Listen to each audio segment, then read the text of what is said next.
Esther McVey. Lady for Hampstead and Kilburn, not only for bringing this important debate here today, but for her unyielding determination to keep this issue in the public's consciousness and live here in Parliament. Nazanin and her family have been subjected to the utmost cruelty, to a never-ending emotional torture. And just when they think freedom is within their grasp, it is ripped away yet again. So where does somebody go from here? What does somebody do? Richard had asked himself that question. He's raised the issue with a series of Secretary of States, with Prime Ministers, involved the media here in the UK, and what independent voices there are in Tehran. And when I spoke to Richard Ratcliffe, visiting him a few times over the last couple of weeks, he said the only thing he felt he could now do was starve himself.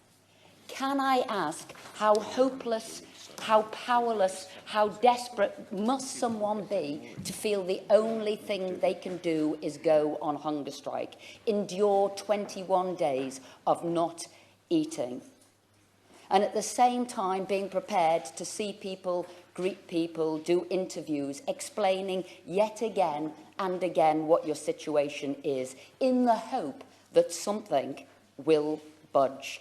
And throughout, Richard has remained utterly gracious. So he said, how do I break this stalemate? What do I do to make sure that my wife and other British citizens in the same situation aren't forgotten?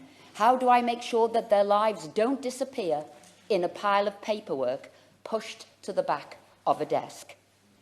And Nazanin, she has endured the most profound mental and physical trauma throughout her imprisonment.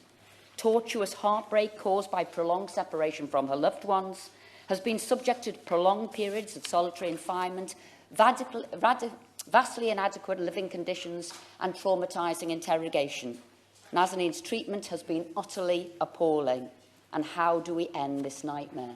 So far, diplomatic routes have not worked.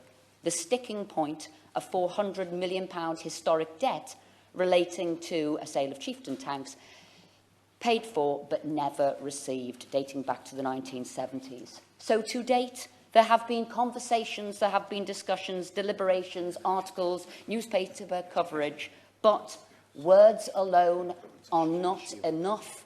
No longer are they enough. It is time for action. Can the Minister today let us know what that action will be so Nazanin can come home where she rightly belongs with her family? Justin Madders.